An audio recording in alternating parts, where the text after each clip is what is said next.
Eu volto a falar agora com o Guilherme Afife Domingos, que é presidente do SEBRAE. No bloco anterior, nós estávamos falando sobre a regulamentação para o refinanciamento de dívidas tributárias das micro e pequenas empresas.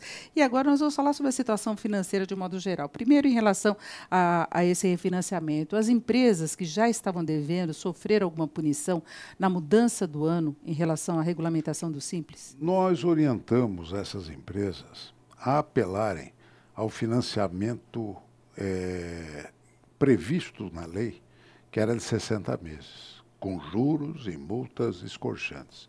Falei, pega este financiamento e aguardem a derrubada do veto. Agora, com a derrubada do veto e essa regulamentação, eles podem transferir aquele financiamento que foi feito para o novo em condições mais favoráveis. São prazos maiores e custo menor, é isso, né? Sim, você tem uma redução sensível de até 80% dos juros e das multas. E isso vai numa escala. Se você paga à vista, você tem um desconto maior.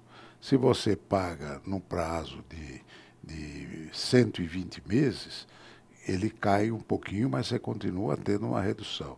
E se pagar em 180 meses, também uma redução menor, mas aí você ganha no prazo, porque a prestação mínima é de R$ 300.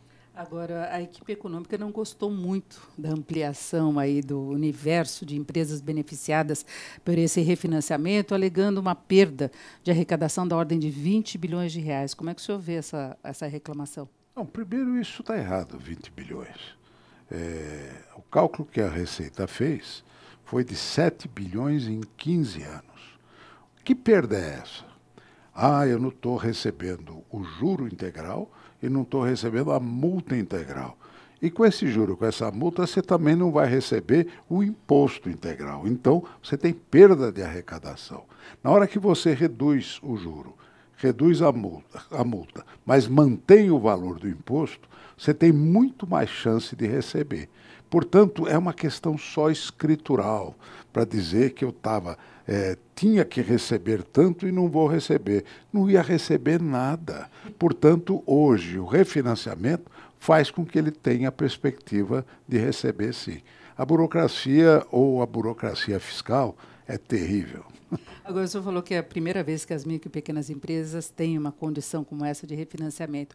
Agora, há uma crítica permanente em relação ao refis, porque, de fato, nós temos muitas empresas que recorrem a essa facilidade de pagamento e depois retornam, deixam de pagar e ficam aguardando, porque o governo lançou sucessivos refis. 11. Exato. E, na verdade, a proposta original dessa equipe econômica era apenas ampliar o prazo de pagamento, sem abatimento de juros e multas. É assim, você está com uma dificuldade, então a gente dá um prazo maior para você poder pagar, mas o governo esperava arrecadar muito mais com relação a isso e não dá tanta facilidade como foi dada, porque, na verdade, o abatimento é muito grande, não é? Na verdade, foi uma discussão, mas as grandes empresas sempre sentam na mesa para poder negociar essas posições. Aliás, sempre dizem que quando a grande empresa está nessa situação, é porque ela está enfrentando um momento difícil. Aliás, eu queria fazer uma observação. Pequena empresa é mal pagador. Entre os congressistas que discutiram a matéria, tem vários grandes empresários que foram beneficiados, né? Então, desde o início, toda essa discussão gerou desconfiança também por causa disso. E aí criou um problema sério de isonomia, né? E de inconstitucionalidade no veto do presidente às pequenas empresas.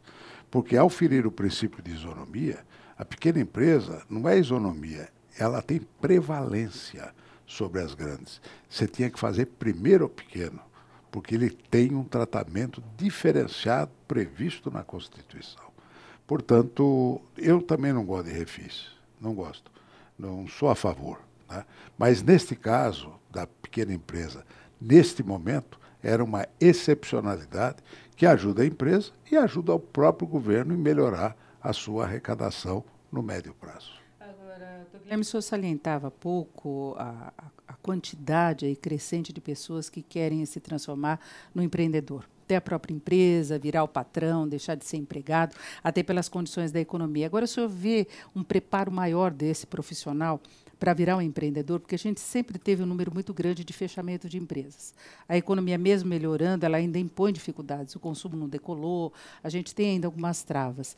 O senhor acha que é o momento de a pessoa começar a empreender e o trabalho que o Sebrae tem feito em relação a isso na parte de consultoria?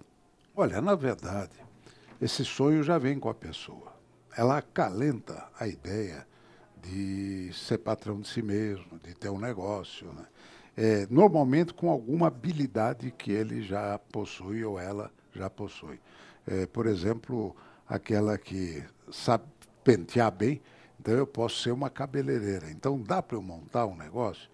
E aí elas acabam tendo uma imensa dificuldade na hora que mistura o negócio com as finanças pessoais. Então o Sebrae tem ajudado muito nos planos de negócio. A orientação básica para se montar um plano. Porque a criatividade e o talento nós não ensinamos. A pessoa vem e ela tem que ter isso, né? Tem que ter o gosto por aquilo que ela vai fazer. E nós damos, então, as orientações básicas do que não fazer.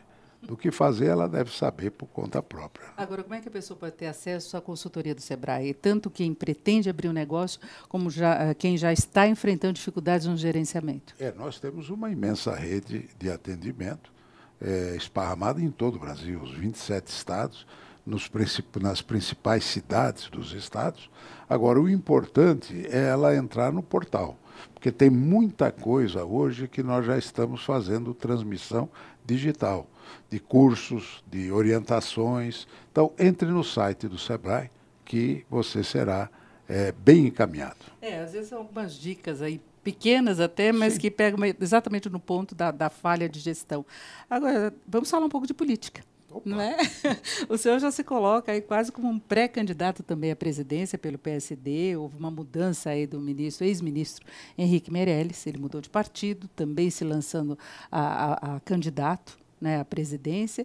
Eu queria saber como é que o senhor está vendo esse cenário político e o porquê de uma eventual candidatura sua dentro dessa disputa que a gente está vendo aí muito acirrada. Sim, tem um espaço grande. O que a gente tem notado, efetivamente, é que as pessoas estão sem opção. Elas falam, nós não temos opção. Então, todos aqueles que puderem ter uma condição, estar vinculado a um partido e se colocar como opção a este eleitor, deve fazer, né? Agora, isso não significa que todos esses candidatos chegarão lá. Vai haver uma pré-seleção antes das convenções, porque não teremos o mesmo de 1989. Eu fui candidato em 1989, isto fez uma imensa diluição, tanto é que o Lula foi para o segundo turno com 14%. E eu, no meio da campanha, cheguei a ter 14% também. Portanto, era um nível baixo em função da grande diluição.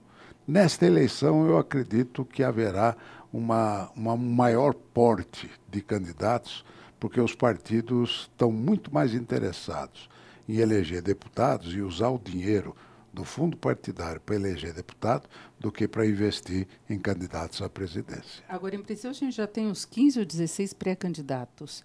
Como haverá essa redução? Qual o interesse que vai nortear isso? Quem vai ficar para o final? É quem vai conseguir levar a mensagem.